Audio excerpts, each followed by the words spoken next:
Imagine, if you will, sitting down to your morning coffee, turning on your home computer to read the day's newspaper. Yo, it's your boy Zeta Don, and we are back at it again with another episode of Inspire Empire Podcast. Today, we got my friend, my former boss. I mean, he used to work with me here at Progression, but this is MikeStyles. I'm a local artist here, entrepreneur, also with the Young OG's Perspective Podcast. And today we're basically going to talk about his music and business overall. What I wanted to know, man, is like, as far as you doing music and you coming to Utah, what is your different experiences that you had from where you formerly lived? In a sense of like my music experience there versus here? Yeah. So, I mean, in reality, it's different, but it's the same. As far as my approach went, I kept the same blueprint. So I started in Indiana, started like writing, rapping, and doing all that there. And then my career didn't start really taking off until I moved to Ohio. So I was in Dayton, Ohio for 6 years. I served in the Air Force out there for about 4 of those 6. And then I just started throwing my own shows. Mm-hmm. I got a couple gigs from there. I just got, close-knit with the community, rubbing shoulders with all the DJs, the who's who of whatever nightlife. And then, just started letting my talent speak for itself.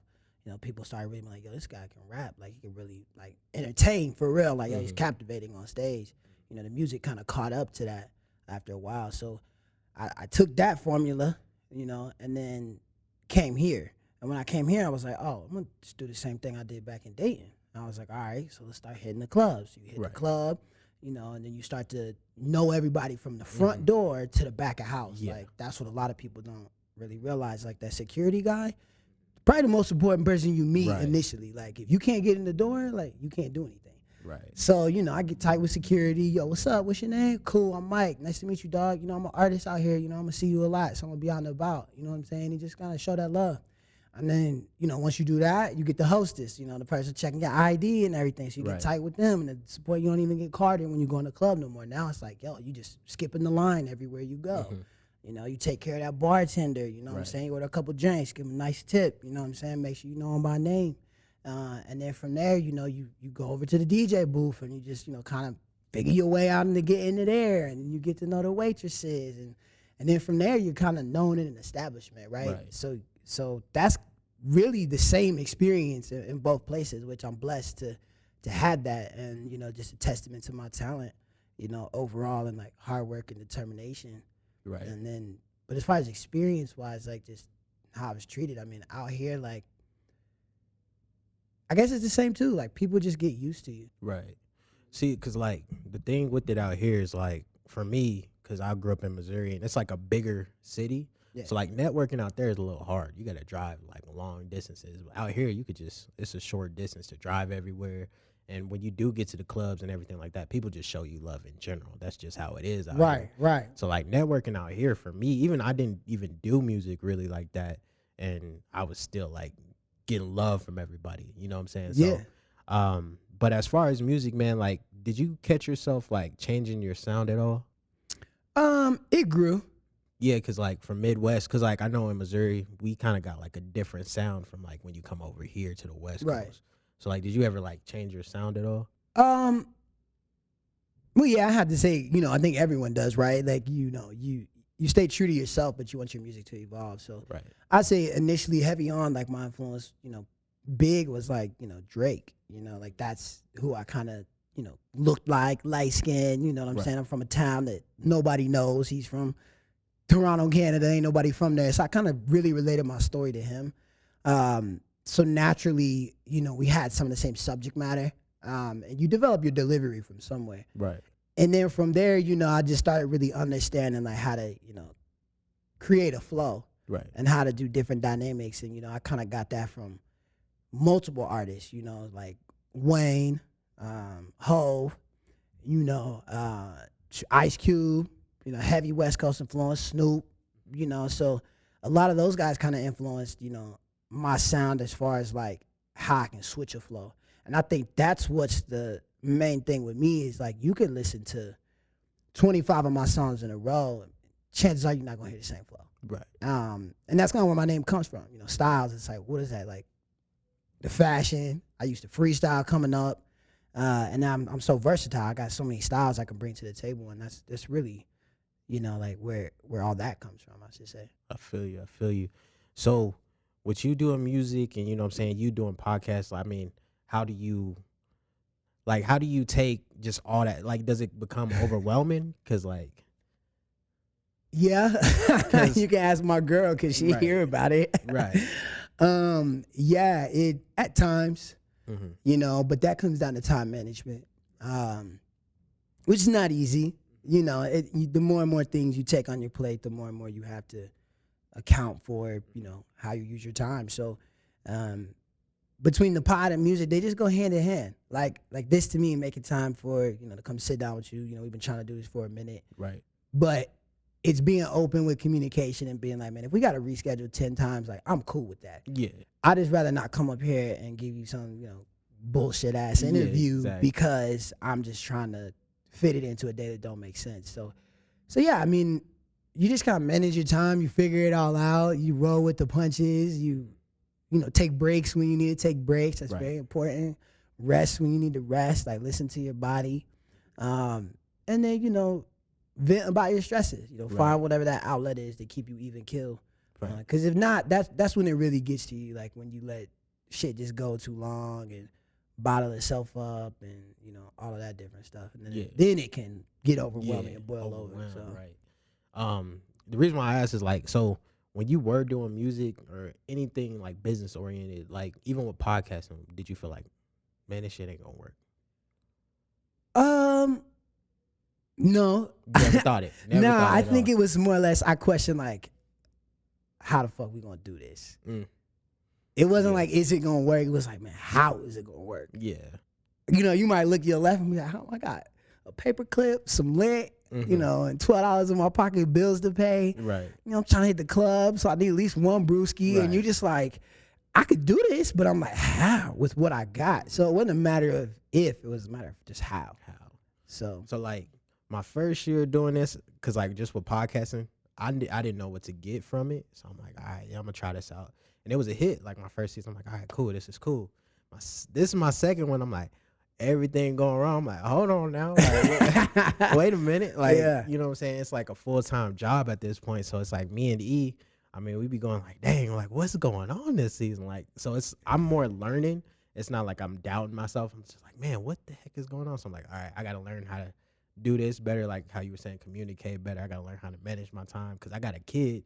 So like, I'm like, all right, I got to pick him up from daycare, come back here, podcast, go to sleep, put him to bed, do this. Cook. Yeah. I'm like, so, but I mean, as far as, you know what I'm saying, you doing podcasting, how do you feel that's also like came into your music? Like, do you feel like that's also like music's helped you with podcasting? Yeah, I mean, I've been in front of cameras and entertaining people since I was, 5 years old. Invited to the prayer circle early. Like, people just, I could speak. And I was like, yo, Michael, pray. I'm just like, all right. So I've been in front of people my whole life. So naturally, it wasn't too difficult. I used to get in trouble for talking too much in class, and in conduct. I'm like, why, man? I just like to talk to people.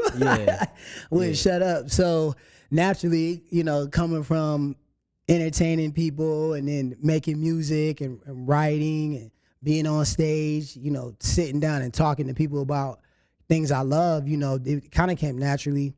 I have a communications background, for school, never completed my degree, something, I hope to do one day. Right. At least get an associate's or something, make my granny proud.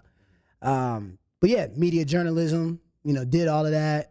So like writing, news, reporting, like all that stuff kind of was like my thing, like my whole life. Like I just loved it. Yeah, I mean, for me too, that was like my biggest thing because I did improv in high school. So I was always trying to be in front of like the camera. I want to be seen. Like, You like look at me. attention. Look at me. Look at me. So like, because even I did music for a minute, it didn't work out just because the type of life I was living, I wanted to change everything. I'm like, I ain't trying to do that no more. So, but I took public speaking in college, and that's when it was like, all right, I like this. But I didn't finish either. I'm like, and I have no intention of going back. I'm sorry, Grandma. I ain't trying to. But like, that was like something I was like, okay, I could do this. But then it turned into when I stopped doing music, like all my friends was like, well, what are you gonna do? I'm like, I don't know. just I had a homie who was like, dude, you should do a podcast or something, or like, you know what I'm saying, or figure something out. Like you know how to talk, like your words are powerful. So I'm like, fuck it, I'll try it out. So, but as far as you know what I'm saying, doing business, man, because we just got into that conversation before, like we got here. Yeah. What things have you learned as far as just business wise? I could fill up this room. I mean, a lot. First and foremost, I say probably, rest in peace, late great Kobe Bryant, Yes, with the sir. jersey you got on. But ever since I seen some of his clips, when I started diving deep into him a little bit more once he passed, I wish I'd have been involved beforehand. But he always looked at what wouldn't work, right? He's like, why will this fail? Once I realized that, that's when I was like, okay. I started outlining like the things that were my weaknesses. I was like, okay, yeah, you can rap, you can entertain, but what's your paperwork looking like? Right. So once I started doing that, I mean, the biggest things I can learn is that you don't really know anything. Like the day you think you know everything is the day you know nothing, right? So always be open to learn, continue to research, continue to dig and explore. The other thing I would say is with that study, people that are successful, multiple people that are successful, not just one, look at different entities and, how did this person do it? How did that person do it? And then establish like your own way of doing it based on those things you've learned from them. Those just two like really key pieces of advice. But as far as like just like tangible principles of the game, man, the number one thing is separate your business from personal, man. Right. I fucked off some money. I'm gonna be real with you. Yeah, when I used to tour and stuff before this, I was doing at least, like between 10 to 15 shows a year, back in like the Ohio days, local, traveling down south, HBCUs, running that whole circuit. And because, I didn't have my paperwork in order, I ain't had no LLCs, I ain't know nothing about that. I ain't know nothing about no tax write-offs and all of that. I was tricking off Jordans, and everything, or I was paying personal bills with the business money, which makes sense. You got to eat, but at the end of the day, as soon as you separate those two things, it's just a lot easier. Right. It's a lot easier because now you eliminate that stress of like, how am I going to eat? It's like, oh, you already got that taken care of. Like you accounted for that. Right. You budgeted for that on that side. And the business side, it's like, if I want to make a move with music, I just use the music money. Right. Right. If I don't have music money, I got to generate it. How do I generate it if I'm not doing shows? I don't have streaming. Well, you got to pay yourself first. Right. You're your own employee. So it's crazy how like I'll pay myself in material things, but I wasn't putting money away, to my own business to be able to run it. Yeah. And that's probably the biggest thing, man. Pay yourself first. Most people who own businesses or do music though, like that's the portion that's missing. You know what I'm saying? Because like when you listen to music, everybody's talking, I do this and I do that. Yeah. I sell drugs and I get this much money.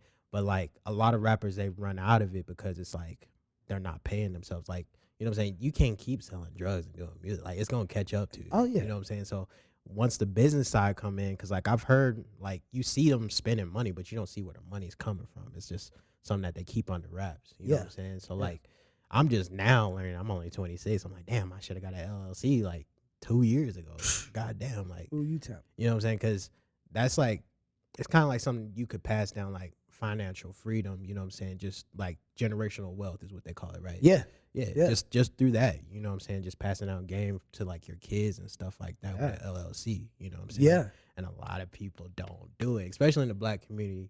That's like some crazy stuff. We can get on that soapbox. I mean, that's a whole. Yeah, we can definitely get there, but it's just for me. I feel like that's something that's very important. Just not even in the black community, just people in general. Like, just like, cause, well, like I was talking to Will about this on my last episode. I was just like, I feel like a lot of our people don't pay attention because they feel like that stuff isn't cool. Like they feel like it's whack to look at financial freedom. Like, nah, I'd rather sell drugs or you know what I'm saying, or you know what I'm saying, hit a lick or something like that. Yeah.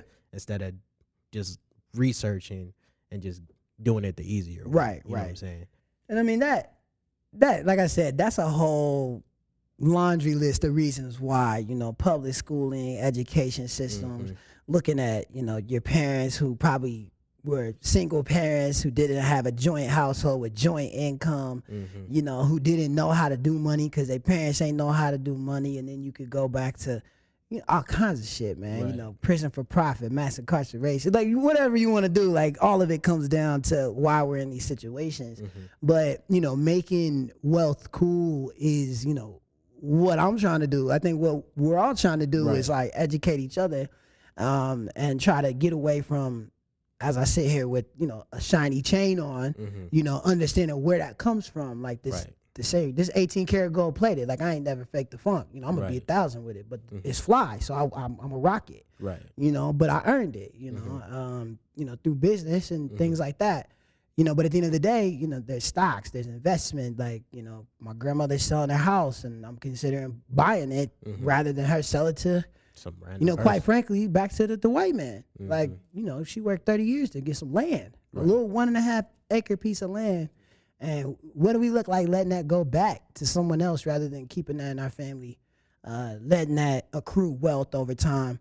And maybe that one house, even if, you know, we don't live in it anymore, we could rent it out. And then maybe we buy the house next to it. Maybe we buy the house next to it. And then next thing you know, we got, you know, land. MikeStyles lane. You know what I'm saying? Like, and it's just, and each one teach one. So, but research, education, read, get some knowledge, man. YouTube, so like, Google, all of that. With that being said, man, because so you're mixed, right? Yeah. So I'm like 65% African American. I did one of the like ancestry things, and I'm like 25% European. Of my African American, I'm happy to say I'm Niger, baby. You know what I'm saying? A whole life not knowing what I was, but shout out my Niger community. Educate me if you're from that community. I'd love to talk to you and learn more about where we come from. So. I low-key been trying to figure that out because I'm also from Nigeria as well. Okay. Yes, sir. But I mean, just with you being mixed, like, have you had any difficulties as far as like business or music at all? The honest answer is probably like no. Because I'm fair. I'm fair skinned. So let's be real, the people we deal with are white people, that people in power and control. So when they look at me, they don't feel as threatened because I look more like them. You know, I'm not what they advertise on TV, you know, as a negative connotation in the community with those stereotypes. So not necessarily, no. You know, I'm very put together. You know, I'm pretty smart, you know, very educated, very well spoken, more worldly than anything. Like my dad kind of just taught me to observe the world and like learn. And that's kind of like, I just learned how to talk to people and do business. I'm in sales, you know, 10 years. So, so far I haven't. And I've dealt with black people too. You know, like I predominantly, you know, I deal with black people. You know, for the most part, my booking agent black. You know, I do shows at HBCUs. Like I go to where I'm celebrated, you know, for the most part.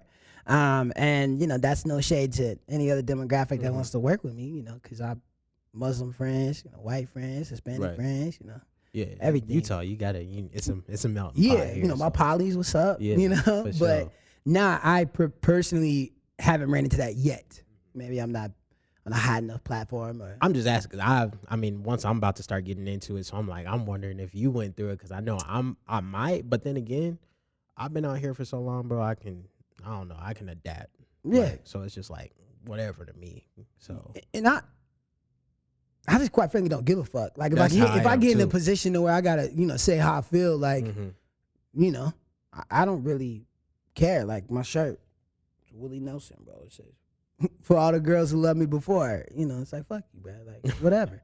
So, at the end of the day, you know, if it ain't for me, it ain't for me. Right. You know, so I kind of live my life like that and, you know, keep that, you know, glass half full, add a little bit of ice, umbrella, straw, another shot, fill it up some more, whatever. You know, I got a positive outlook on everything. I feel you. And that's just kind of the way you got to be, especially in Utah. Because, like, my mom just recently visited and she was just like, man, like, she's from Missouri, right? But it's just like she's not used to, you know how people are out here.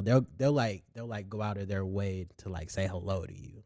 And out there, the white people, they've been around black people, so they don't really pay attention. Like they don't care what you're doing. So here, when she came here, she was just like, man, all these white people keep talking to me. And like, bro, they're just being nice. Like, you know what I'm saying? She's like, they keep commenting on my hair. And I'm like, it's cool, bro. Like, just chill out. It ain't like an attack or nothing like that. They just, you different out here. You unique. And you know what I'm saying? So I feel like when I came out here, it was just like, I felt like I didn't want to go back to music because I was like, I stick out here. You know what I'm saying? Like, I can be something here. You know what I'm saying? Missouri, it was just like, I just felt like I was like too, how do I say, I blended in. You feel me? So like, when you came here, do you feel like it was just a different feel from Ohio? Yeah, I mean, it was a culture shock in a sense. You know, like I grew up in predominantly white town, 20,000 people, 5% of the population black. You know what I mean? The other 3% like Latino, and the rest is white. So, it wasn't anything new to be around white people, but I mean, like, it's different out here. Like, they're nice, but also, we have the LDS communities out here, right? The church has a lot of control over a lot of things. Right. And some of it good, right? I don't agree with everything, right? But I think that kind of dictates how the state is kind of ran and how they view things and do things. But, I really felt embraced during, I'd say my first real moment, like 2020, the George Floyd, protests, all of that. I was out and about, and quite frankly, Utah showed up. So, so that for me was like, I was like, okay, I could call this place home. Right. Like, they showed up for my people. Like, I was nervous because I didn't know. I was like, ain't nobody here look like me. Like, like, it's kind of mixed out here, but I'm like, ain't nobody black.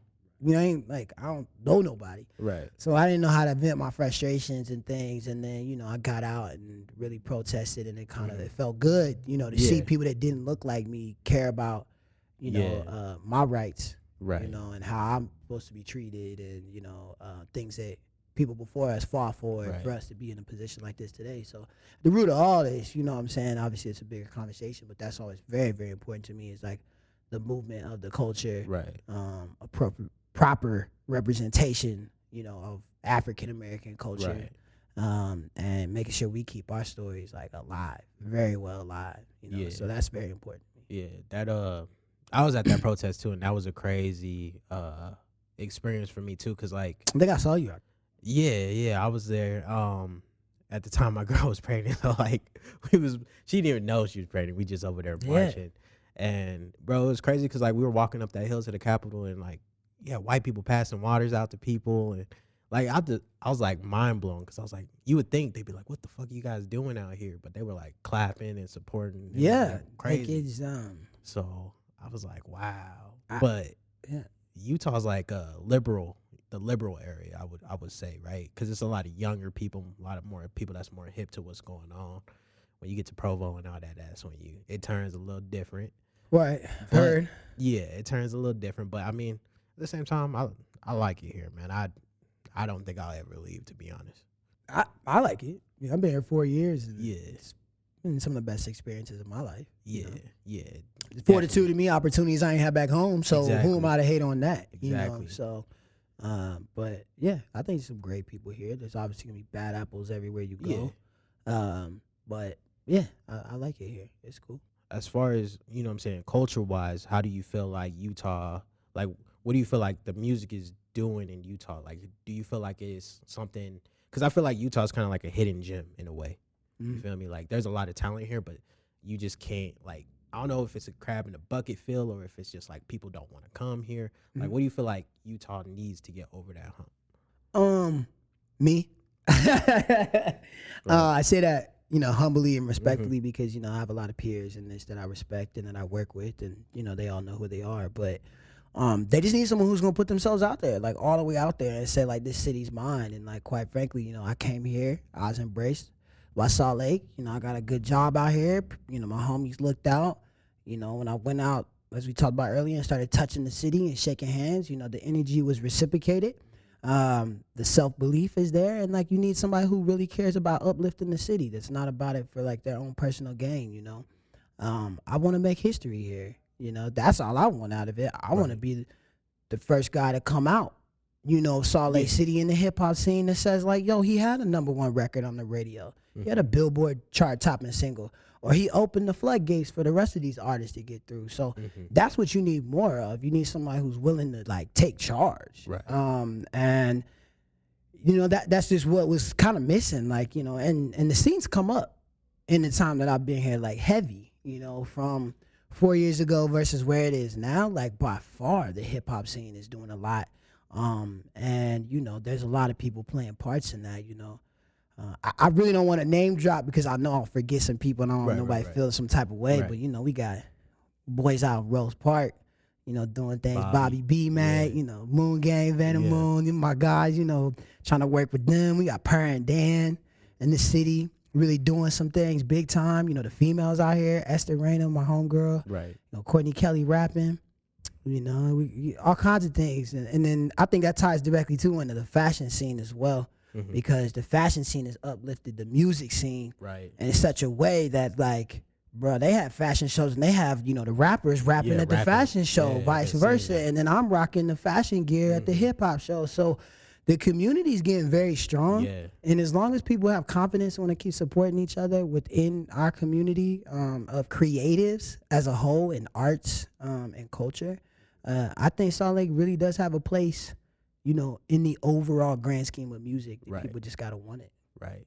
I feel like how you said, people gotta want it. I feel like if everybody, could just work together, like how they do the fashion shows, right? And everybody's rapping.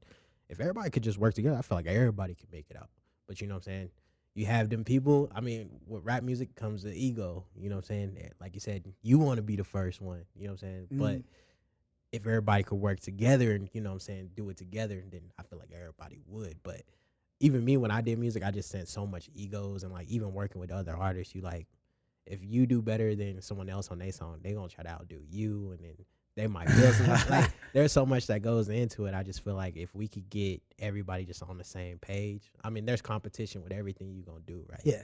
But if you could get everybody on the same page, there's just the sky's the limit for Utah. That's just how I feel. And I got something like that coming. I got a song called Chip Talk on my album, and I did a video for it, and I pulled in about 20 some people from Salt Lake that I feel like was influencing the culture, and I got them in the video. So what you're talking about, I'm working on it, and that's what needs to be done, man. That's how I look at it. Nobody can do it without a team, and I got respect for everybody in it, even if we don't make music together. We may never touch a track together, but I recognize that you're doing something, then I'm gonna do my best to give you an opportunity if the door is open. So that's what it's all about, open as many doors for as many people as possible. Exactly. So, I mean, with you in the culture and you got everybody behind you, I mean, what's the next step for MikeStyles then?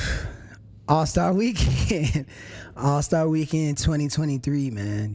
It's coming to Salt Lake City. National Basketball Association, for those you don't know. And I just want to be a part of it. I want to represent our city the highest level, for the team that everyone stands behind, and like leave my mark on history. And, that's a personal accomplishment I've had on my mind. So that's like the big next. Right. I have an album, right, ready to go. It's called Vibes 2. That's probably coming out end of June. I'll be looking over it like that don't matter, but that's a huge part of it too. But yeah, album dropping, man. Take a little bit of time off, some mental relaxation. My second mom is getting married in August. I lost my mom when I was little. Rest in peace. Love you, my Dukes. Mickey Lynn, what's up? Your boy shining. But mom number 2, Mama Jane, she gets married in August. She's the mom, my best friend, who pretty much like kind of helped raise me, took me when I was like 8, and in San Diego, so we can go out there. So yeah, man, just enjoy the summer, drop the project, let it do what it do, man, and then start writing again. I've been my pen been itching to get back. Right. So I gotta get this project out so I can focus on getting this new life experience on wax. Yeah, it's kind of weird, like, because when I met you in Progression, right, what year was it? I think it was like 2018, 19. Was it 19?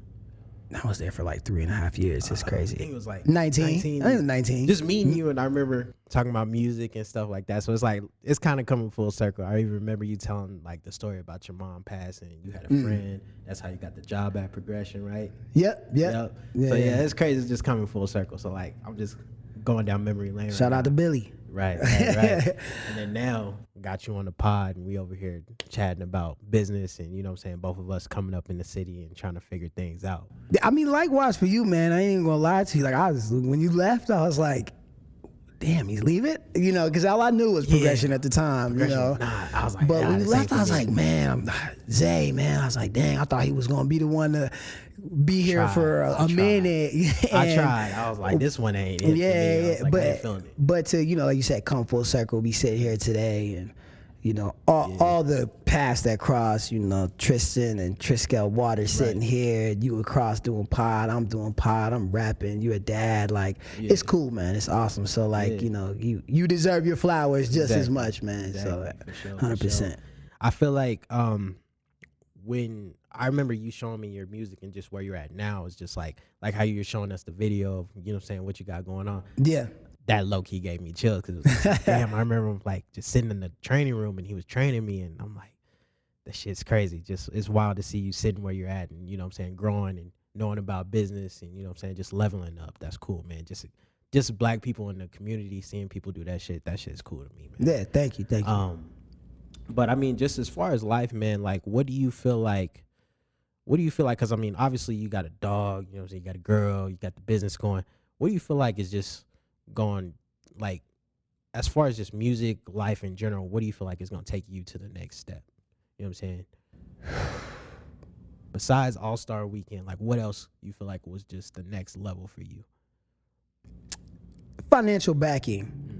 You know, that's money, you know, let's be real.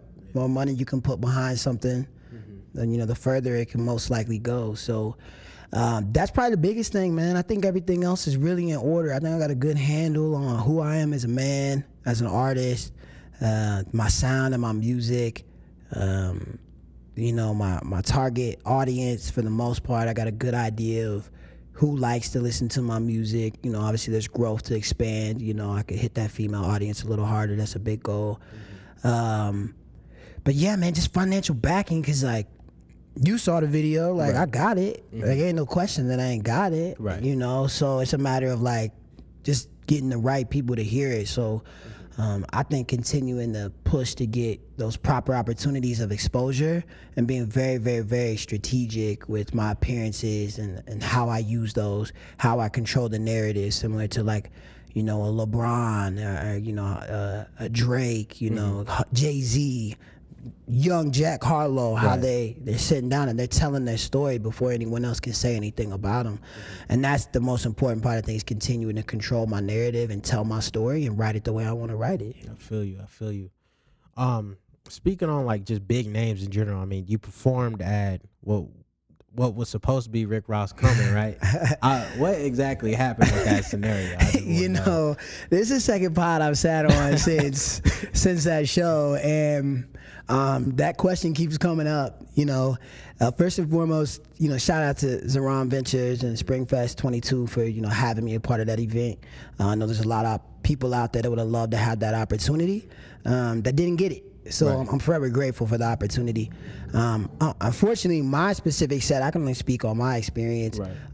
You know, the sound engineer, you know, unfortunately, they just dropped the ball for me. You know, I had some sound issues.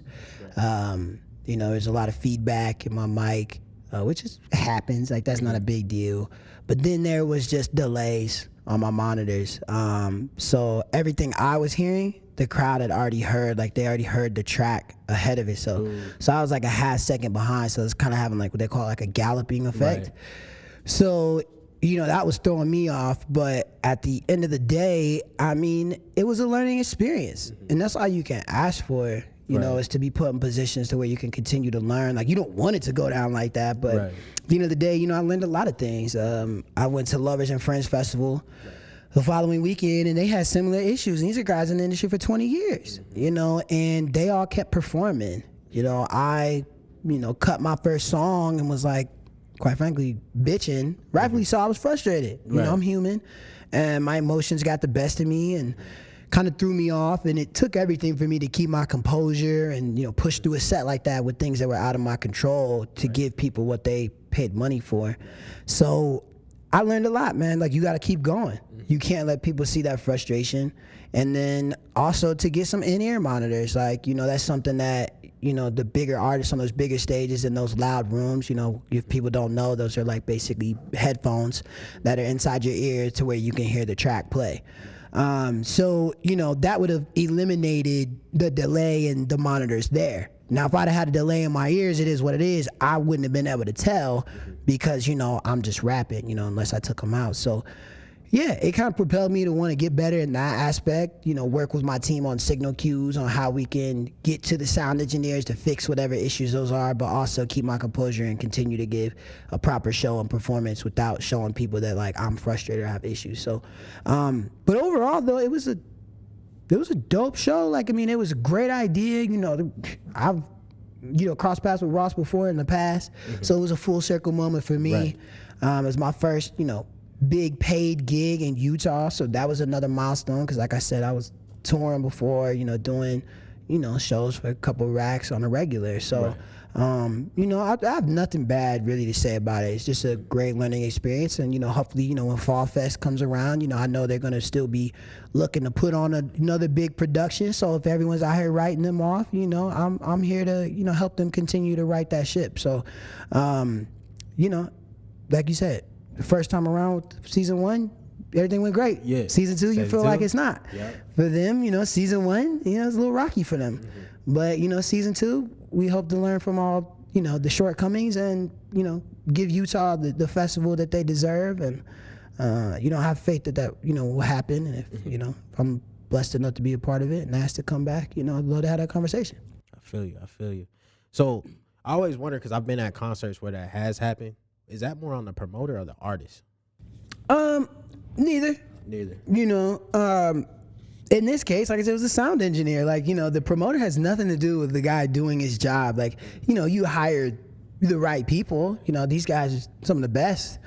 You know, that's what they do for a living. And, you know, the guy just had a bad day. You know, it's at the expense of, you know, me and my showmanship. And, you know, it's unfortunate. But, you know, things happen, man. I've done, you know, 50-some shows, and that's only happened like 2 times. So, you know, I gotta have grace in those moments. You know what I mean? But there's no real fingers to point besides like, hey, the sound guy could have just did better. I mean, it's just that simple. Right. And but I mean, like, also, like, with Rick Ross not showing, like, is that on the promoter or Rick Ross? Like, Oh, he showed. Oh, he did show. Yeah, he was I there. was told he didn't show. Nah. See, there was a lot of that too. Like, there was a lot of he say, she say, and, you know, we talked in meetings about that, about that. I would say that about that particular event. People were just hating on the event. Yeah. Even if they didn't like the lineup, you know what I mean? Even if they didn't like the venue, if they were salty, they weren't a part of it. Right. Whatever, man. People were hating because you're just doing what people can't do. People are always gonna have something to say about something. So people were saying Ross wasn't even gonna show up, you know, and saying he didn't show up when the footage is there. Like, he was live, he was on stage. He literally came here. Like, people can go to Springfest page and see Ross on the stage. So, you know, that to me, like, that's just like, if you're a fan of live entertainment and you're listening to this podcast, man, I just ask you to, like, support. And if you don't want to support, that's okay. You know, but the last thing you do is, you know, talk shit about stuff you know nothing about, you know. So that's with all due respect, you know, do your research, you know, come to the table with, you know, facts, like, in anything in life. Right. You know? And we'll just leave that there. Like, that's just. That's why I just wanted to touch on it to see. I'm like, wait a minute. I'm like, because people were saying, I heard he did and I heard he didn't. So I'm like, which one is it? Because I didn't go, so I don't know what the hell. Right. Yeah, man, he was there. You know, he did a great show. You know, he did his time. Did you just sit on the stage and watch him perform, or did they have you come down? You know, unfortunately, you know, I left. You know, my emotions were a little high. Gotcha. And I was a little disappointed. I'm not gonna lie. You know, I supported, you know, most of the people I could that I knew there, and watched their sets. And but I had to dip early. You know, I had a lot of people come in town, spend a lot of hard-earned money to fly out. You know, I was helping people that, you know, maybe not had it. Just, you know, it was a reunion for me, for all my people back home. I hadn't seen them in like 3 years. They hadn't seen me on a big stage like that. And, you know, I wanted to give them the show that they deserved. And, you know, like it just sucks. Yeah. It was a shitty feeling. And, you know, like I said, I was pretty emotional about it. And that's the part that hurts the most is like, when is that going to come around again? Right. When am I going to get the chance to bring 7 of my homies, like, from out of state, you know, to come see me perform, you know, on a big stage, you know, in a new city. And, you know, I'm an inspiration to them. And so, you know, that was the biggest disappointing factor. Like, fuck it, I do shows all the time, man. It was more or less like I wanted them to see me at my best. And unfortunately, you know, we you know, got robbed of that opportunity. So, but that's why we grind. That's why we grind. That's why we keep going, man, because, you know, they deserve it. They supported me. They giving me couches to live on. They give me bread when I ain't have it. They give me prayers, you know what I'm saying? They give me time of day on the phone when they need it. So, you know, that's all I want to do is, like, get to a place where I can get back to them and, you know, like, have those vacations, you know, fly my family out to places and, like, really just experience life and the finer side of things. Yeah. I mean, it comes with it. You know what I'm saying? Just like how you said, season 1, it was good. Next season, it was bad. And I had a great show right after that. I had a show with DJ June, you know, over at Spy House Rooftop for Afro Paradigm event. And that was literally stress-free, complete, you know, sound 360. Yeah, sound good, you know. You know, all the checks cleared on both shows, so like we ain't mad there. The money. At least you're getting paid. I mean, that's the one thing. You know what I'm saying? A lot of people are trying to get to the point where they're just getting paid to do shows. You know what I'm saying? Some people are, some people ain't. But at least you put in that work to get paid. 100%. You know, this. I'm happy. You know, I'm not a guy that complain. Yeah. You know, I'm really not. You know, a lot of people wake up, and this is just like people I've noticed like to say, "How's your day?" And they're like, "Oh, it's not too bad." And I'm like, wait. So it's bad, it's just not too bad.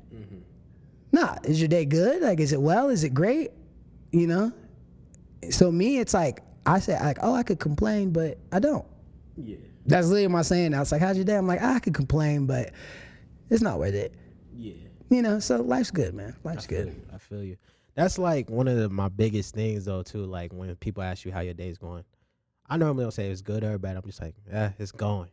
Even if I'm doing fine, like, I won't even tell you if my day is good or bad. It's just, I don't like to tell people what's going on in my day, because, like, if it's going negative and you vent that shit, just in my part, like, I feel like it's going to keep going negative. I'm like, it's going. I'm here. You know what I'm saying? I'm working. I'm grinding. I'm getting there. You know what I'm saying? Especially for me, because I'm a recruiter at work, so I'm just like, I'm here, man. You know what I'm saying? It comes with it, this shit. Yeah, man. You're going to have, you know what I'm saying? You're going to have the ups and downs of anything. So it's a matter of managing them and having your go-to people and, you know, and things like that. But, you know, overall, like I said, man, like life is really good. We're blessed to see another day. So that kind of keep that in the forefront of my mind, and, like, always just try to have grace. Yep. You know, you got to keep that attitude going. You know what I'm saying? Even when things bad, you know, believe in what you believe in, whether it's the sun, moon, whatever it is, and keep it pushing. You feel me? Like, you know what I'm saying? Keep it pushing. As far as you, man, like, doing music, what is, because I know you said Drake was like your influence, but, like, what really got you to like music this is what I'm gonna do with music? I just love it. Right. I don't know what else to say about it. Like, I was dancing growing up. You know, I loved dancing. I wanted to be a background dancer for Usher. Believe it or not, I believed that in my mind at a very young age. I was like, oh yeah, him. He's the guy. Like, right. I was like, I got it. And, you know, just, I don't know, man, I love it, man. My dad he played so many different sounds growing up, and it always was like, you know, it made me feel good. It made me move. It made me happy. It helped me through my emotions when I was sad. And, like I said, I was always, you know, the center of attention, whether it be dancing, praying, acting in plays and choir, church, giving speeches, you know, for Martin Luther King Day. You know, so I had a natural ability, but music just allowed me to express that. You know, music is just my vessel to be able to get my emotions out, and it's been therapy. So, you know, and I just started to turn it into a business, to be honest with you. Like, most of my music very introspective. Like, it's about myself. I don't really tell stories about other people too often, which I'm working to get better at. Telling like stories about my sister and like my father and like just kind of what molded me, so people understand like where that side came from, rather than just like how I feel. Give them a background. But I love it, man. It's awesome. Feels good. It really makes me happy. Like, what's the one song where you were just like, rapping is it? What's the one rap song where you were a kid and you're like, this is what I'm gonna do? Oh, like what I heard from somebody else? Yeah, like any artist that you could name. I don't know if there was a specific song where I was like, yo, I want to do that. But I remember the first time that like I felt the way about rap. And quite frankly, it's funny. It was Bow Wow, Bounce With Me. We was in the car. We was in my dad's truck on the way to the mall. It was like 20 minutes to get to the mall. They came on the radio and I heard "Bounce With Me" and I heard that flow. I was like, "Yo, that is just." I was like, "Yo, that's cool." He was like, "Day to the night, all right, day to the." I was like, "Ooh," I was like, "What is that?" It was just, it made me move, right. And I was like, "Yo, that's like." And I'd heard, rap before, but that one, I was like, "Oh, he sounds like me. He's a kid. He's a kid. I'm a kid. Oh, I could do that. He did it. I could do it. Right. He got braids. I got braids." Like, and that was the first moment where I was just like, rap's cool. Right. I like this, right. Because that was the thing for me too. Like when I first, as a kid, I was always dancing too, right? But like in the Midwest in Missouri, you kind of got like different styles of stuff. So I dibbled and dabbled in everything. I would listen to Mac Dre here. Yeah. I listened to 50 Cent, but 50 Cent was like the one where I was like, I'm gonna be a rapper. Like I'm gonna be an entertainer or something. Like I'm about to be something, because it was just that. It was a Mini Man song for some reason. Dude, Mini Man. That was like, and I'm a kid. I'm like 8 years old singing this song, but for some reason, man. that shit just had me like hype for some reason. I'll be in my room with the door locked, just rapping in front of the mirror. It's hard to debate when it's probably. I don't know. I'm not maybe seasoned enough to have this conversation, but like it's that album, Get Rich or Die Trying. That album, that's probably like one. It's up there. It's probably some top 10. It's in the top 10. It's got to be in the top 10. Not too many bad songs. At least for my generation. Right. Maybe there's generations. Music goes in generations, but like it slaps. There's not too many rappers I feel like that could top that album. Like if you went album for album. Yo, and what they have on it? They have Mini Men, obviously in the club for our non-seasoned people. Is that PIMP on that one? PIMP's on there. I don't think Candy Shop's on that one. Candy Shop's not. If I can't do it, then it can't be done. Like he got a lot. Man, He's going for days for that kind of like. But like that whole album, I would listen to it over. And my mom was so sick. Patiently Waiting. Oh, that one was that's my joint. Him and my mom would get so sick of that album. Like even till this day, I try to play it in the car when she came. Niggas was stealing that out. An album good when people were stealing it from each other. Literally. Like an album good when you steal that shit. Like I wish people would pirate my music. Yeah. That means I made it. Yeah, for sure. But like, I don't know. I kind of fell in love with just like music in general. Like, I mean, I wasn't listening to country or nothing like that, but I was listening to like Lauryn Hill, The Roots. Friggin' Music Soul Child was like a big factor for music for me, because it was like he's rapping and singing at the same time. It was kind of weird. He had just that melody. Yeah, man. Like Music Soul Child was hard. Stuff was crazy. R. Kelly, I know he in trouble, but still, R. Kelly is like a big. We ain't gonna go into that, but still, R. Kelly is like one of my favorites. Y'all liked him too before you found out. Don't lie. Very true. I still play it. I'm sorry.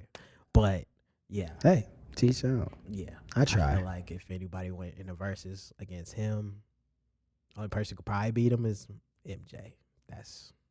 Kels had it. He had it. And if you don't think so, you were probably made to it. More likely. Just saying. It's sad, man. That's a tough one. It's a very tough subject. I don't really talk about Kels because I had some albums. Like 12 Play was crazy. I had Double Up. I bought Double Up as a kid, like the CD. I bought 12 Play at like a thrift shop. Yeah. My dad had R. Kelly the R. Mm-hmm. You remind me of my Jeep. when you get into lyrics, it gets intense. But I mean, we're gonna like, go into something else. damn. But there's a lot Why, of Kels? artists. Exactly, Why, man? Exactly. Man. But like as far as just music in general, man, it's just like you can go out down the list and there's just like, even now I'm still like, man, I get blown away with music like Kendrick Lamar, J. Cole. That new album crazy, but I feel like people didn't really give it its flowers like that. Cause some The new people, one? Yeah, there's some people that's just like, they not feeling it. They're going off of like record sales and stuff I mean, like that. quite frankly, you can't digest an album of that magnitude True. in like one sitting. Like, let's be real. Like, the topics were so heavy on so many of those tracks. Like, like I've only listened to Auntie Diaries like twice, but like, I mean, I get the concept of it, but like, I can't break that song down in its full capacity to really understand the impact of what it does. Like, man, like that song's crazy. That's just one record. Like, and these are the ones that stick out to me. 'Cause I only listened to it twice. Like, you know, when. But That's the man, storytelling. the people know, Like, man. That's the storytelling. The people know. Like, that how you're saying you're trying to get into. Like that storytelling is just different. Like artists don't do that no more. I feel like just mainstream wise, a lot of artists don't do that no more. Besides J. Cole, and there's a couple other ones. Yeah. But yeah, like the album right there was. I mean, I'm kind of biased because Kendrick Lamar is my favorite. That's my favorite. I love Kendrick. Yeah, that's head down. I don't care what you say. Tupac, whoever you want to bring out. Now Snoop's catalog's pretty hard. I ain't gonna lie. He might beat out Kendrick, but still, like. I mean, I think there's different. If you compare like rappers to like ball players, like you could kind of get a better gauge on it. Like, you know, there's people's champs of rap. There's, you know, longevities of rap. You know, there's accolades. You know, you could. It just all that stuff really comes down to like what's your taste. And what is your criteria for what you consider great is? And I think that's why we don't even have debates anymore about who's the greatest rapper, what are the best albums. Because I'm like, no one wants to talk about criteria. That's like true. no, like everyone compares everything differently. Like shit matters differently. Like, you know, some people care about Drake having a shit ton of billboards because that's what they measure. But if we don't have a proper measurement system, True. like you can't. It's pointless to have these debates because it's just barbershop talk. That's true. That's true. Shout out to Inspired Empire. Yeah, exactly. Honestly, man, I feel like just music in general, for me, like you said, it's therapy. I feel like it got me through a lot. Even till this day, it still get me through something. What has music got you through? Everything. Yeah. Dude, everything, man. It's crazy. Like, I wouldn't be sitting here today. Like, every decision I made in my life was because of, you know, music, I feel like. Yeah. As I started dancing because of Usher, you know, I started listening to music because it got me close to my pops when I was a kid. Like, he would always play music and smoke a cigar and drink beer, and that's how we bonded. And, you know, yeah, it means the world to me, man. Like, I risked it all for this shit. Like, I've broken up with countless women because of music. You know, my first breakup I expressed through music. Like, that's why I started writing in the first place. Like, I was broken, man. I didn't know what to do, and I was just like, it just came out on the pen and pad. And, you know, my mom, you know, I told stories about her like that I would never have told a therapist at that age. And, you know, I moved to Salt Lake because, you know, my life wasn't really, I couldn't get over the hump, man. I was depressed. I was smoking weed every day. Like, I love smoking weed, but, like, I was doing it for the wrong reasons. Like, you know, I was writing some of the best music of my life. I had no money. I had eviction notices on my door. And I wanted to get to L.A. And I was like, how do I get to L.A.? How do I get out there to my engineer to make the album that I think I can make? And music was the reason why. I was like, yo, if it wasn't for music, I'd probably be back in Ohio doing God knows what, you know? But it keeps pushing me. It gives me something to drive for. It gives me a purpose. It gives me a meaning. It allows me to reach people, connect with people, and that's kind of what I've always done. Like I said, from the first day of praying in a circle, you know, my faith is as strong as, you know, little me, leading a group of wise individuals that have walked many years on this earth before my time, and that's kind of what I feel like I'm doing right now. I'm a vessel, to just be a testimony of what you can get through when you put your mind to something, and you let faith be your guide, whatever you believe in. Like you said, sun, moon, stars, zodiac signs. Yes, sir. Yes, sir. But yeah, man, my music is like outside of my girl. You know what I mean? Like probably, yeah, it's everything. They're right there next to each other. So, yeah, I love it.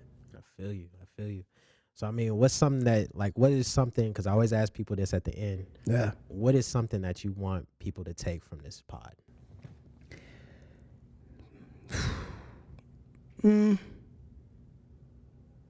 Just believe. Believe in yourself. Believe in me. Believe in what we got going here. Believe in people as a whole. We live in a crazy world. Do what you love. Pray or manifest. And, spread love, man. Spread love. Just lead with love. Get that hate out your body. I feel you. Get that hate out your body, man. I feel you.